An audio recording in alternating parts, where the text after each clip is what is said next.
You know, when you avoid something for 3 years, you put it in the closet and you just forget about it. I want to play live again. Live was part of my life before. I would perform with bands and with my project. I made a break from performing the music industry. I made a break. I made the studio. I moved to the other part of Switzerland. I want to play live again. And I'm supposed to have a show at the end of July, so in 2 months. Playing a concert before, it would be deeply electronic, a lot of pre-recorded sequences, very complicated live setup. Show you actually. Time has passed, so I don't really like anymore what I was performing. I'm playing drums and piano at the same time. And there was loops, patterns, synthesizers at the same time. I'm using my feet to control the volume and the progression of the synthesizers. But it's deeply electronic with a lot of beats.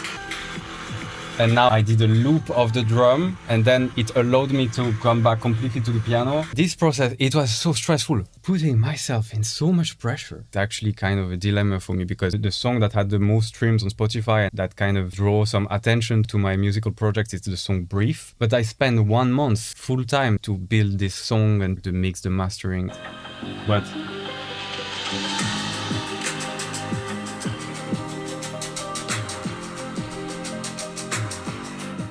somehow, after this break, I understood that the thing I want from music is not to spend 1 month on a song. I want to express myself with the piano, with the tools that I have at my disposal, and ways to build something live, something new each time.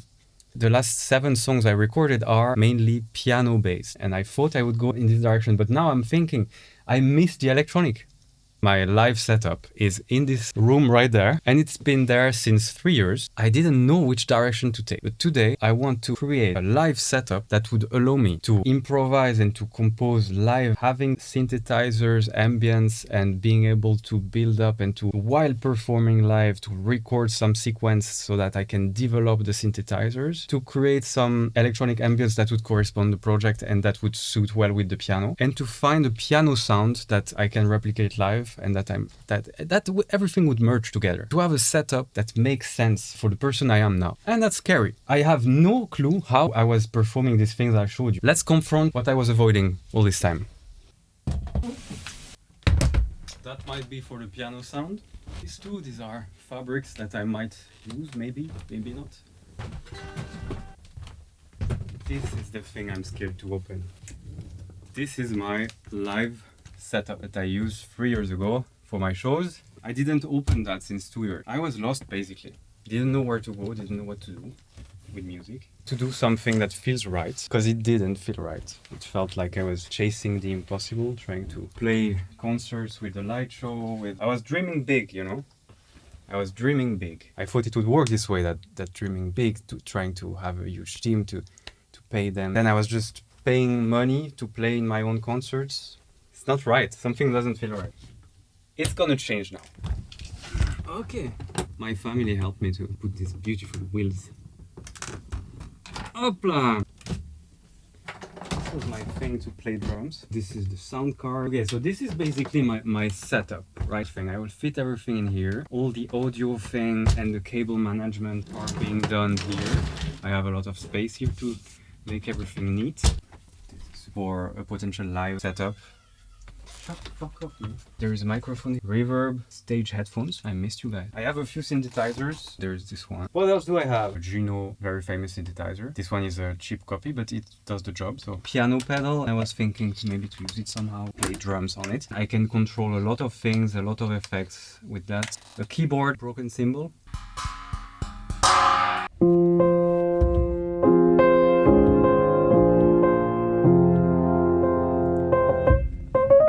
The first thing I need to figure out is the piano sound. I need to find something, and I have different fabrics here. I have different stuff here that I can use to put between the strings and the hammer. So I'm gonna try one by one and see what sounds the best. This one is very soft, very mellow.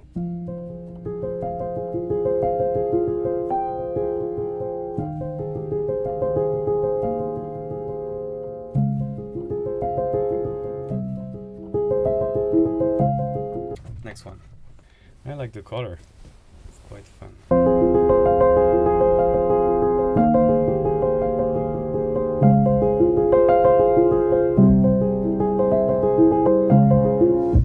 Okay, closer to what the piano really sounds like, because the piano really sounds like this. If I show you without.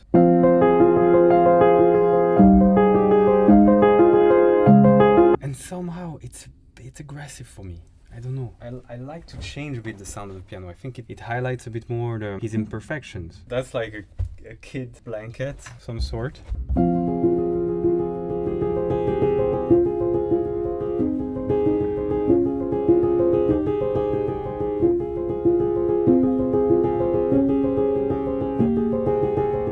No, not my taste. This is a cushion. And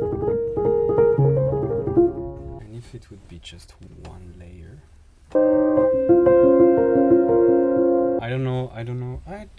I just discovered something insane. You see this blanket for a cushion, you know, right? Like just to sleep. But it has this, how do you call that in English? I have no idea. This thing, this zip. This zip, of course, this is plastic or metal. So if this part is actually on the strings, it does a crazy sound. You see, you hear?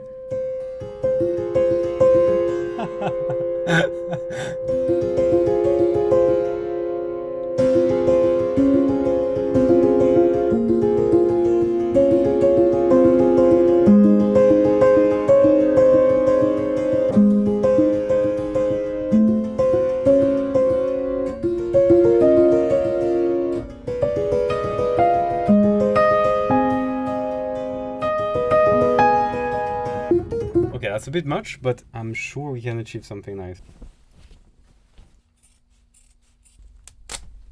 Perfect. I hope it makes sense what I'm doing. And now the only question is the microphone placement. And the microphone placement is key, my friends. It matters a lot. So here you have the harmony table. Let's listen a bit to the different microphone placement. There is a microphone here. I'll put it really away. Let's listen mainly to this one and the impact it has on the piano. This is on the left side of the headphones if you have some. So as you see, I'm scratching a bit your ear right now. And I'm gonna move it around.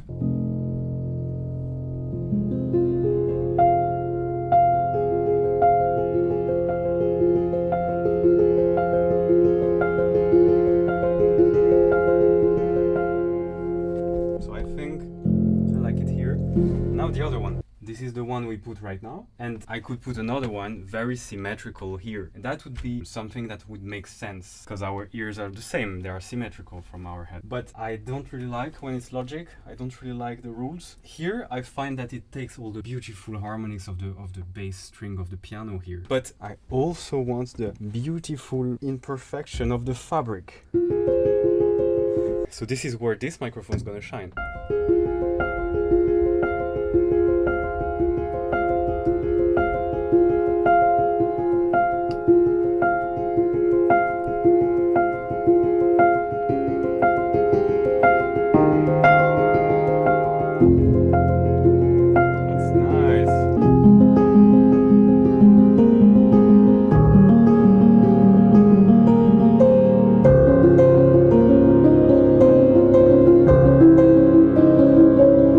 Maybe I need to iron it, but that's a good start. Piano sound, I think that's quite satisfactory for now. And now I need to figure out which synthesizer I'm using, which effects I'm using, to find a sound that feels like me. I put together a bit of a setup, just to start, right? Let's take each synthesizer one by one, jamming around, trying to reveal a bit the soul of the instrument. This is a copy of the MS-20, a very famous synthesizer, an amazing synth. It has some character to it. It has a really beautiful bass, and there's this softness. Let's see what we can have here.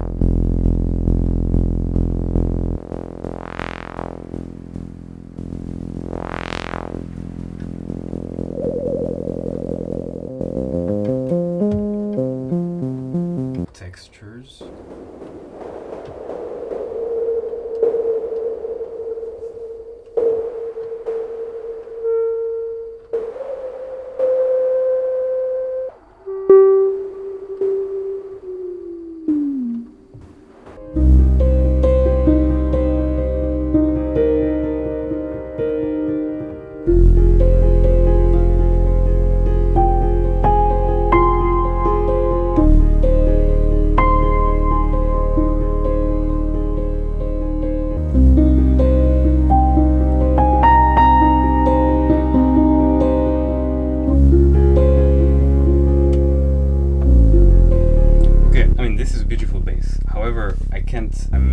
one hand, and it's very hard. So maybe I could find a way to play with my feet. I don't have that, but there is some keyboards that you can play with your feet. If I put an arpeggiator,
little powdery sound now.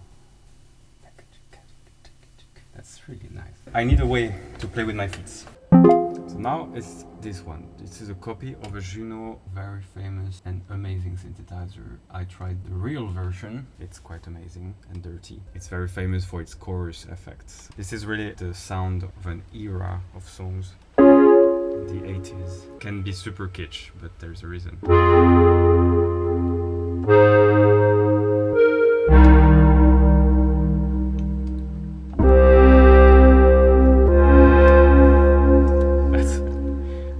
Quite nice. Wait.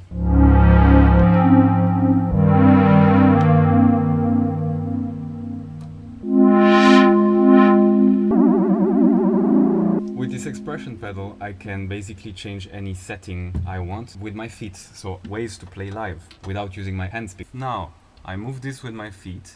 I can really shape the sound the way I want.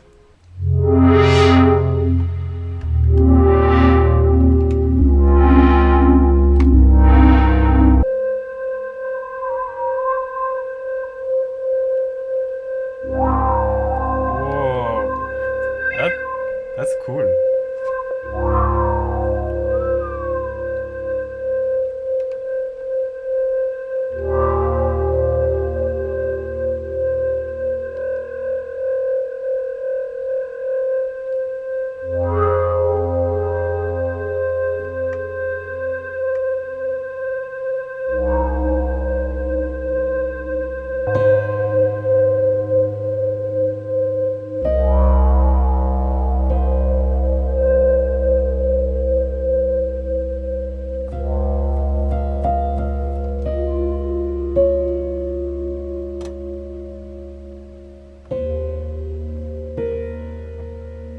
I like it, but to play it's terrible right now. My hand is completely taken here too, so I need new ways to actually play those notes. This baby right there, this is a spring reverb. Spring pedals are basically the first reverbs. A reverb, it's like the space you're in. When you record in synthesizer, it's super raw and super dry. A raw sound, you don't feel the space, it's just the direct sound. But in the real world, every sound you produce, the piano for example, you hear the room I'm in. Right now you hear the resonance between the two strings. You hear the space you're in. And nowadays, of course, you have the computers simulating spaces and you can create a church, you can create a room. But in the past, when we didn't have that and we started to do records and produce music, I'm not sure about that, but 1940, 1950, whatever, we started to find ways to actually simulate spaces, to try to architecture the sound differently, to put the guitars maybe in a huge space, even though it was recorded in a studio. And we found ways to do that with actual physical elements. That's super fascinating. One of the first, it's the use of a spring. There is a spring, and this spring produces sound. You hear that? That's a freaking spring, the same you have in architect lamps or whatever. Any sound you're gonna send is gonna navigate through this spring and be affected by all the physical properties of this spring. The impression that we are in some kind of space. The super raw into the reverb. So let's see. And all of a sudden it's just poetic, you know?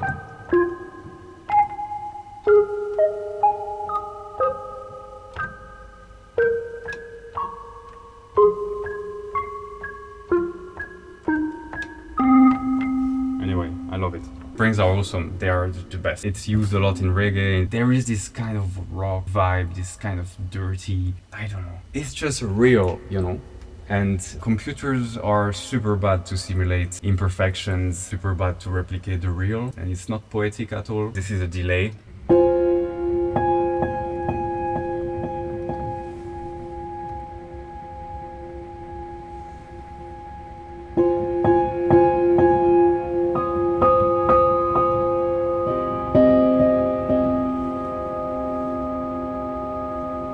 Yeah, that could create that could create a drone, a bass, maybe for a song to emerge. That's a possibility. It's a good start. We have the sound of the project. My challenge is the following. Find a way to improvise live, to create songs live. As soon as I have an idea, I need to be able to do it. Which movements can I do? Will I use my feet to play notes, to play the basses? I need to try that. I put the keyboard here. Do I put the keyboard here? Where do I look? A bit of like planning, you know? It's all muscle memory, right? It's the same when you practice an instrument, the piano, the violin, whatever. The movements that you do even without thinking. Action of different muscles at the same time becomes kind of a dance, and it's there, and you practice and it becomes natural. The setup that has the less friction possible, meaning that all the movements are easy, all the movements make sense. As soon as this is fixed, then I just need to practice a lot, because if I want a reverb, it's there. I know I need the synthesizer. My arm is directly reaching. I don't even think about it. I need to get to this point, and of course I'm not there yet. Also on the piano, I need to practice technique, to practice independence between playing and actually thinking about something without being fragile on the way I play, because right now I am fragile. So we'll see. I'm checking if there is any solution for keyboards for feet, basically. When you play organ, you have pedals like that on the floor to play bass. But this is huge, It's too big, and I don't even have a car, and I don't have my driving license. There is this, what is that? It's quite expensive. What size is it? 45 centimeters by 10 centimeters. So you know what? I'm just gonna draw it. I can draw it and then try to play. Simulate that I play with it, and I'll know right away if it's good for me or not. By 10 centimeters. How many keys? 5, 6, 7, 8. Can I be accurate playing that? So that's supposed to replicate exactly the foot keyboard that I could buy. So.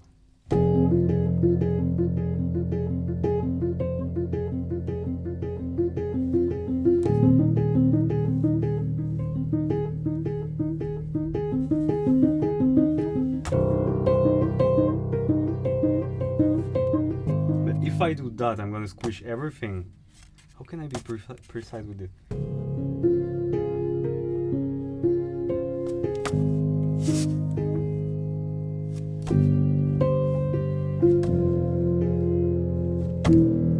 That's extremely uncomfortable, but that's possible. I think that's possible.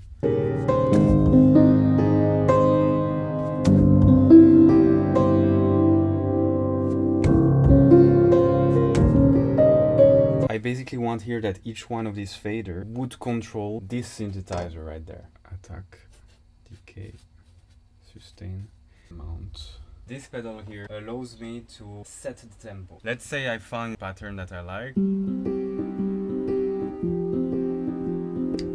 That's the tempo. I would press now and now. Automatically, like for example now it's 115 BPM. I have a click now or you don't hear it. So this is cool because it means I don't need to start with a predefined tempo, I just improvise. When I'm entering in a rhythm, I can launch and Ableton will find the tempo, which is great. Drawing of the MIDI controller that I'm gonna buy for my feet to play some bass. I'm gonna stop here. We did a lot. So I found piano sound. The synths I'm using, I basically need to learn and try. Till next time. Check some cool ways to develop songs, like for example with arpeggiators, all these questions, because then there is so much we can do. I could add my voice, I could sing, I would love it. Piano part and synthesizer part. And as soon as I'm super comfortable with that, I could add voice, I could loop. I didn't do any looping. I could loop layers of piano. It'll take the next 2 weeks to work on this setup, to try songs, to improvise with it. And the next video, I'll be able to play bass with my feet and I'll have a complete setup. I'll be able to start to work on these next steps. Thanks for watching. I hope you enjoyed it. It's very motivating. So I don't know when, but I guess in 2-3 weeks I'm going to drop a second part of this live creation. Thank you for being there, and I wish you a beautiful evening. Ciao, ciao.